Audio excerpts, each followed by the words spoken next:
Hi friends, എല്ലാവർക്കും മേജീസ് ക്രിയേഷൻസിൻ്റെ പുതിയൊരു എപ്പിസോഡിലേക്ക് സ്വാഗതം. നിങ്ങളെല്ലാവരും ആദ്യമായിട്ടാണ് ഈ ചാനൽ കാണുന്നതെങ്കിൽ സബ്സ്ക്രൈബ് ചെയ്യാൻ മറക്കരുതേ. സച്ചിയും ആരതിയും ഇപ്പോൾ ആശ്രമത്തിലേക്ക് വന്നിരിക്കുകയാണ്.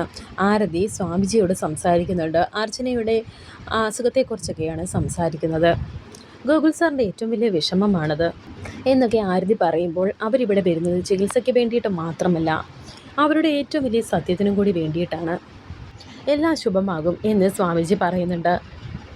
എങ്കിൽ ഞാൻ ഇറങ്ങിക്കോട്ടെ, അത്യാവശ്യമായൊരു കേസുണ്ട് എന്ന് ആരതി പറയുമ്പോൾ, എങ്ങനെയാണ് വന്നത് എന്ന് സ്വാമിജി ചോദിക്കുന്നു. അത് പിന്നെ ഒരു ഫ്രണ്ടിൻ്റെ അല്ല, ടാക്സിയിലാണ് വന്നത് എന്നിങ്ങനെ പറയുന്നുണ്ട് ആരതി. ഉടനെ ഒരു ചെറു പുഞ്ചിരിയോടെ മാത്രം അദ്ദേഹം അത് കേട്ടിരിക്കുന്നുണ്ട്. ഈ സമയം സച്ചി പുറത്ത് കാറിൽ ഇങ്ങനെ കിടന്ന് ഉറങ്ങുകയാണ്. അവിടേക്ക് സ്വാമിജി വന്ന് സച്ചിയുടെ തലയിൽ ഇങ്ങനെ കൈവയ്ക്കുന്നു. ആ സമയം തന്നെ സച്ചി ഉണരുന്നുണ്ട്.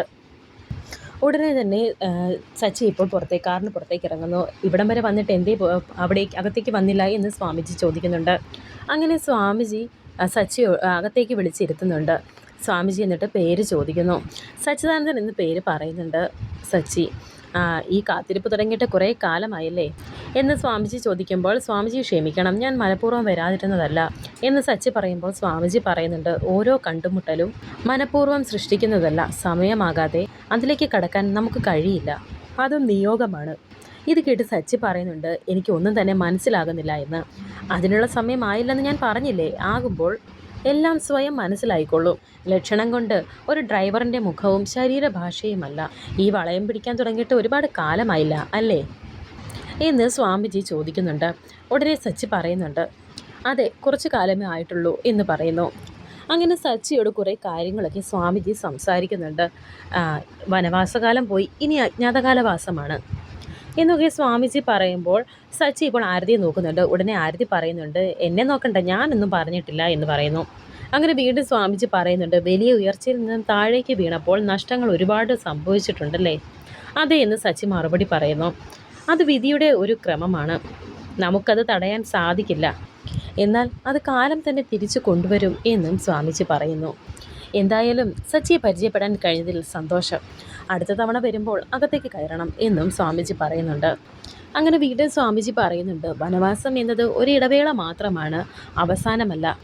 കാലം മൂടിവെച്ച സത്യത്തിൻ്റെ കഥ പൈങ്കിളി പാടാൻ തുടങ്ങുന്നതേയുള്ളൂ. ഇത്രയും പറഞ്ഞ് അദ്ദേഹം അകത്തേക്ക് പോവുകയാണ്. ശേഷം കാണിക്കുന്നത് അർച്ചനയും ഗൗരിമോളെയുമാണ്. ഗൗരിമോൾക്ക് ഒരു കഥ പറഞ്ഞു കൊടുക്കുകയാണ് അർച്ചന. അർച്ചനയുടെ മടിയിൽ കിടക്കുന്നുണ്ട് ഗൗരി. കുറച്ചങ്ങോട്ട് മാറി ഗോകുലും ഇരിക്കുന്നുണ്ട്. ഒരു രാജകുമാരൻ്റെയും കഥയാണ് അർച്ചന ഇപ്പോൾ പറഞ്ഞു കൊടുക്കുന്നത്. പുതിയൊരു കൊട്ടാരത്തിൽ ആ രാജകുമാരിയെ അവിടുത്തെ രാജകുമാരനും കുഞ്ഞും പൊന്നുപോലെ അവളെ നോക്കി. പഴയതൊന്നും ഓർമ്മയില്ലെങ്കിലും അവൾ അവിടെ വലിയ സന്തോഷവതിയായിരുന്നു എന്നൊക്കെ അർച്ചന പറയുമ്പോൾ, ഗൗരി ചോദിക്കുന്നുണ്ട്, അപ്പോൾ പഴയ അച്ഛൻ ഇതുവരെ അവളെ തിരിച്ചു കൊണ്ടുപോയില്ലേ, തിരക്ക് വന്നില്ലേ എന്നൊക്കെ ചോദിക്കുമ്പോൾ, അഥവാ അവിടെ ആ പഴയ അച്ഛൻ വന്നാൽ ആ രാജകുമാരി എന്തു ചെയ്യും എന്നും ഗൗരി ചോദിക്കുന്നുണ്ട്. സ്നേഹമുള്ളിടത്തല്ലേ ദൈവം കൂടെ നിൽക്കൂ. ആ രാജാവിൻ്റെ സ്നേഹം സത്യമാണെങ്കിൽ ആരും അവളെ അവിടെ നിന്ന് കൊണ്ടുപോകില്ല എന്ന് അർച്ചന പറയുന്നു. ഇത് കേട്ട് വളരെയധികം വിഷമത്തോടെ ഇരിക്കുന്നുണ്ട് ഗോകുൽ. ഗോകുൽ ഒരു ജോലി ചെയ്തുകൊണ്ടിരിക്കുകയായിരുന്നു. എന്നാൽ തുടർന്ന് ഈ കഥ കേട്ടതിൽ പിന്നെ ഗോകുൽ ആകെ മൂഡ് ഓഫ് ആവുകയാണ്. അങ്ങനെ ഗോകുൽ അവിടെ നിന്നും എഴുന്നേറ്റ് പുറത്തേക്ക് പോകുന്നു. ഇതൊന്നും അറിയാതെ അർച്ചന കുട്ടിക്ക് കഥ പറഞ്ഞു കൊടുക്കുകയായിരുന്നു. എൻ്റെ ഈ കൊട്ടാരത്തിലെ ഈ സന്തോഷം ഇനി എത്ര കാലമുണ്ടാകും? സമൃദ്ധ, നിനക്ക് നിൻ്റെ പഴയ ജീവിതം തിരിച്ചു കിട്ടുമ്പോൾ ഈ ഗോകുലിനെയും ഗൗരിമോളെയും നിനക്ക് ഓർമ്മയുണ്ടാകുമോ? എൻ്റെ മോൾക്ക് അമ്മയെ നഷ്ടപ്പെടുവോ എന്നൊക്കെ വളരെയധികം വിഷമത്തോടെ മനസ്സിൽ വിചാരിക്കുകയാണ് ഗോകുൽ. സമൃദ്ധിക്ക് ഓർമ്മ വന്നാൽ അവൾ ഞങ്ങളെ വെറുക്കുവോ, അതോ ഞങ്ങളെ കുറ്റപ്പെടുത്തുമോ? എന്തായാലും അവൾക്കൊന്നും അംഗീകരിക്കാൻ കഴിയുമെന്ന് തോന്നുന്നില്ല. സമൃദ്ധി എനിക്ക് ആരൊക്കെയോ ആണ്. അതിനപ്പുറം എൻ്റെ കുഞ്ഞിൻ്റെ അമ്മയാണ്. അവളെ വിട്ടുകൊടുക്കാൻ എനിക്ക് വയ്യ. എൻ്റെ മോൾക്ക് സമൃദ്ധിയില്ലാതെ ജീവിക്കാൻ കഴിയില്ല. ഈശ്വര, ഇവിടെ ഞാൻ എന്ത് തീരുമാനമെടുക്കും എന്നൊക്കെ ഇങ്ങനെ ചിന്തിച്ച് നിൽക്കുകയാണ് ഗോകുൽ. അങ്ങനെ അമ്മ അന്ന് പറഞ്ഞ കാര്യവും ഗോകുൽ ഓർക്കുന്നുണ്ട്. ഒന്ന് ചിന്തിക്ക് മോനെ, നല്ലപോലെ ചിന്തിക്ക്. ഇത് ഇങ്ങനെ ഒരു കാര്യം വേണോ? ഇപ്പോഴുള്ള സമാധാനം വെറുതെ തല്ലിക്കളയണോ? ഓർമ്മ കിട്ടിയാൽ അവളിവിടെ ഉണ്ടാകില്ല എന്നും ശോഭന പറഞ്ഞത് ഇങ്ങനെ ഓർത്തെടുക്കുകയാണ് ഗോകുൽ. ഈ സമയം അർച്ചന അവിടേക്ക് വരുന്നുണ്ട്. എന്താ ഇവിടെ ഒറ്റയ്ക്ക് നിൽക്കുന്നത് എന്ന് അർച്ചന ഗോകുലിനോട് ചോദിക്കുമ്പോൾ, ഗോകുൽ പറയുന്നുണ്ട്, ഒന്നുമില്ല, വെറുതെ ഇങ്ങനെ നിന്നതാണെന്ന്.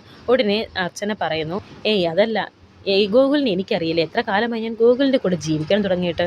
ഗോകുലിൻ്റെ മുഖമൊന്ന് മാറിയാൽ എനിക്കത് മനസ്സിലാകും എന്താ ഉണ്ടായത് എന്ന് അർച്ചന ചോദിക്കുന്നുണ്ട്. ഉടനെ ഗൂഗിൾ ചോദിക്കുന്നുണ്ട്, മോൾ ഉറങ്ങിയോ എന്ന്. ഉറങ്ങിയെന്ന് അർച്ചന പറയുന്നു. എന്നിട്ട് പറയുന്നുണ്ട്, ഗൂഗിളിൻ്റെ മനസ്സിലുള്ളത് എന്താണെന്ന് എനിക്കറിയാം. എന്നെ ഓർത്തിട്ടല്ലേ സങ്കടം. ഞാൻ ട്രീറ്റ്മെൻറ്റിന് പോകുമ്പോൾ ഇവിടുത്തെ കാര്യങ്ങൾ ആര് നോക്കും എന്നല്ലേ പേടി. എനിക്ക് വേണ്ടി ഗൂഗിൾ ഒരുപാട് സഹിക്കുന്നുണ്ടെന്ന് എനിക്കറിയാം. പക്ഷേ ഗൂഗിൾ, ഇനി എനിക്കിതിൽ നിന്നും പിന്തിരിയാൻ സാധിക്കില്ല. എൻ്റെ ഓർമ്മകൾ എനിക്ക് തിരിച്ചു കിട്ടണം. ഇത് കേട്ട് ഗൂഗിൾ പറയുന്നുണ്ട്, എടോ, തൻ്റെ കാര്യം ഓർത്ത് തന്നെയാണ് എനിക്ക് സങ്കടം. എനിക്കിപ്പോൾ തന്നെ മനസ്സിലാകുന്നുണ്ട്. ഈ വീടിൻ്റെ കാര്യം ഓർത്ത് താൻ വിഷമിക്കേണ്ട. എനിക്ക് എന്തിനേക്കാളും വലുത് താൻ തന്നെയാണ് എന്ന് ഗൂഗിൾ പറയുന്നു. ഉടനെ അർച്ചന പറയുന്നുണ്ട്, ഏതൊരു പെണ്ണും കേൾക്കാൻ കൊതിക്കുന്ന കാര്യമാണ് ഇപ്പോൾ ഗൂഗിൾ പറഞ്ഞത്. ഗൂഗിളിൻ്റെ ഈ സപ്പോർട്ടിന് ഞാൻ എന്നും കടപ്പെട്ടിരിക്കും എന്ന് അർച്ചന പറയുന്നു. തൻ്റെ ഓർമ്മ തിരിച്ചു കിട്ടാൻ എന്തും സഹിക്കാൻ ഞാൻ തയ്യാറാണ്, അതെൻ്റെ ജീവൻ തന്നെ ആയാലും എന്ന് ഗൂഗിൾ പറയുമ്പോൾ, എന്താ ഇങ്ങനെയൊക്കെ പറയുന്നത്? ആരുടെയും ജീവിതം തകരാനൊന്നും പോകുന്നില്ല. ട്രീറ്റ്മെൻറ്റ് കഴിഞ്ഞാലും ഞാൻ ഇങ്ങോട്ടല്ലേ വരുന്നത് എന്ന് അർച്ചന പറയുന്നു. അതെ, ആ സമയത്ത് ഈ വീട് പഴയതുപോലെ ആകുമോ എന്നൊന്നും അറിയില്ല. എങ്ങനെയായാലും സാരമില്ല, അതൊക്കെ ഞാൻ തരണം ചെയ്യാൻ തയ്യാറാണ് എന്ന് ഗൂഗിൾ പറയുന്നത് കേട്ട് അർച്ചന ചോദിക്കുന്നുണ്ട്, എന്തിനാ ഗൂഗിൾ ഇങ്ങനെയൊക്കെ പറയുന്നത്? എന്തിനാ ഇങ്ങനെ സങ്കടപ്പെടുന്നത്? സത്യത്തിൽ എൻ്റെ ഓർമ്മ തിരിച്ചു കിട്ടിയാൽ നമ്മുടെ ജീവിതം കൂടുതൽ സന്തോഷകരമാവത്തല്ലേ ഉള്ളൂ. നേരം ഒരുപാട് വൈകി, വന്ന് കിടക്കാൻ നോക്ക് എന്ന് പറഞ്ഞ് അർച്ചന അകത്തേക്ക് പോകുമ്പോൾ അർച്ചനെ നോക്കി വളരെയധികം സങ്കടത്തോടെ നിൽക്കുന്നുണ്ട് ഗൂഗിൾ.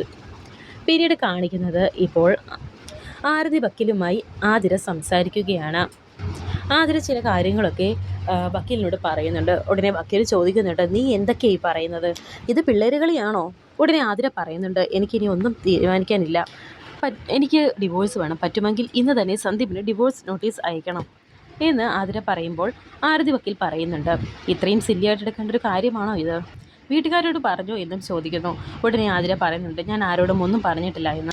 ഇത് കേട്ട് ആരതി പറയുന്നുണ്ട്, എന്തായാലും ആതിര പോയിട്ട് നാളെ വാ, ഞാൻ സച്ചിയോടും അമ്മയോടും ഒന്ന് സംസാരിക്കട്ടെ. അവർക്കും കൂടി താല്പര്യമുണ്ടെങ്കിൽ ഞാൻ ഡിവോഴ്സ് നോട്ടീസ് അയക്കാമെന്ന് ആരതി പറയുന്നു. അവരോട് പറയരുത്, അവരറിഞ്ഞാൽ എന്നെ കൊല്ലും എന്ന് ആതിര പറയുന്നുണ്ട്. അത് ശരി, അപ്പോൾ അവർ അറിയാതെ ഇറങ്ങി പുറപ്പെട്ടതാണല്ലേ? സച്ചി എൻ്റെ സുഹൃത്താണ്. നിങ്ങളുടെ കുടുംബം എൻ്റെ കുടുംബം പോലെ തന്നെയാണ്.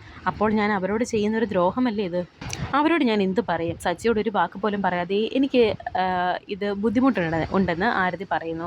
ഇത് കേട്ട് ആതിര പറയുന്നുണ്ട്, ശരി, ഒരു പെണ്ണായതുകൊണ്ട് എൻ്റെ ചേച്ചിക്ക് മനസ്സിലാകുമെന്ന് കരുതിയാണ് ഞാൻ ഇങ്ങോട്ടേക്ക് വന്നത്. ഞാൻ വേറെ വക്കീലിനെ നോക്കിക്കോളാം എന്ന് പറഞ്ഞ് ഇപ്പോൾ ആതിര അവിടെ നിന്നും എഴുന്നേറ്റ് പോകാൻ തുടങ്ങുന്നു. ഇത് കേട്ട് ആരതി വക്കീൽ പറയുന്നുണ്ട്, ആദ്യം നിൻ്റെ എടുത്തുചാട്ടം മാറ്റി വെച്ചിട്ട് ഇവിടെ ഇരിക്കുക, നമുക്ക് തീരുമാനിക്കാം. ഒരു കുടുംബം രണ്ടായി കീറി മുറിഞ്ഞു പോവുകയാണ്. ഇതിൻ്റെ ഫലം അനുഭവിക്കുന്നത് കുഞ്ഞുങ്ങളായിരിക്കും എന്നൊക്കെ ആരതി വക്കീൽ പറയുമ്പോൾ ആതിര പറയുന്നുണ്ട്, ഞാൻ ഈ ഡിവോഴ്സ് നോട്ടീസ് അയക്കുന്നത് എൻ്റെ അവസാനത്തെ പിടിവള്ളിയാണ്. ഇത് ഞാൻ സന്ദീപിനെ വേണ്ടാന്ന് വെക്കാൻ വേണ്ടിയിട്ടല്ല. എനിക്ക് എൻ്റെ കുഞ്ഞിൻ്റെ അച്ഛനെ തിരിച്ചു വേണം. എനിക്ക് സന്ദീപിനെ തിരിച്ചു വേണം. അതുകൊണ്ടാണ് ഞാൻ ഡിവോഴ്സ് നോട്ടീസ് അയക്കുന്നത്. അതിനിതല്ലാതെ വേറെ വഴിയില്ല എന്ന് ആതിര ഇപ്പോൾ വക്കീലിനോട് പറയുന്നുണ്ട്. കൊള്ളാം, ഈ ഐഡിയ ആരാ പറഞ്ഞു തന്നത് എന്ന് ചിരിച്ചുകൊണ്ട് ആരതി ചോദിക്കുമ്പോൾ ആതിര പറയുന്നുണ്ട്, ആരും പറഞ്ഞു തന്നതല്ല, എൻ്റെ മനസ്സിൽ തോന്നിയതാണ്.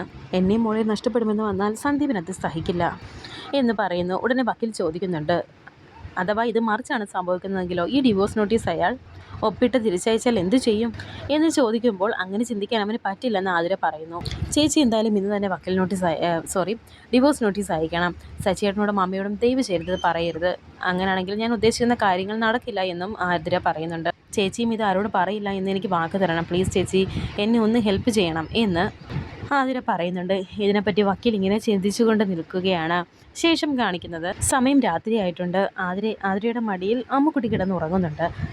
അനഘയും കൂടെ ഇരിക്കുന്നുണ്ട്. അനഘയോട് ഇപ്പോൾ എല്ലാ കാര്യങ്ങളും തുറന്നു പറയുകയാണ് ആതിര.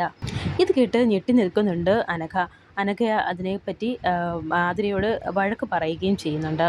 ഈ ഡിവോഴ്സിൻ്റെ കാര്യമായി മുന്നോട്ട് നീ നീങ്ങിയാൽ എല്ലാവരും ഇത് അറിയില്ലേ? നിനക്ക് സന്ദീപിനെ വേണ്ടെന്ന് വെക്കാൻ സാധിക്കുമോ എന്നൊക്കെ അനഘ ചോദിക്കുമ്പോൾ ആതിര പറയുന്നുണ്ട്, എൻ്റെ മരണം വരെ എനിക്കതിന് സാധിക്കില്ല. വേർപെടുത്തി തമ്മിൽ പിരിയാനല്ല ഇത് ചെയ്തത്. നോട്ടീസ് അയച്ചത് സന്ദീപിനെ വേണ്ടാന്ന് വെക്കാനല്ല, തിരിച്ചു പിടിക്കാനാണെന്ന് ആതിര പറയുന്നു. ഒരുപാട് ആലോചിച്ച് ഞാൻ കണ്ടെത്തിയൊരു വഴിയാണിത്. എങ്ങനെയെങ്കിലും സന്ദീപിനെ എൻ്റെ പരിധിയിൽ കൊണ്ടുവരാനാണ് ഞാനിത് ചെയ്യുന്നത്. ഒരിക്കലും സന്ദീപ് അതിൽ ഒപ്പിടാൻ പോകുന്നില്ല എന്നൊക്കെ ആതിര ഇപ്പോൾ അനഘയോട് പറയുന്നു.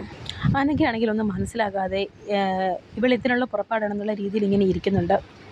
ശേഷം ഇപ്പോൾ സന്ദീപിനെ കാണിക്കുന്നുണ്ട്. സന്ദീപ് ആണെങ്കിൽ ആ ഡിവോഴ്സ് നോട്ടീസ് കിട്ടിയ പാടെ ആകെ വല്ലതായിരിക്കുകയാണ്.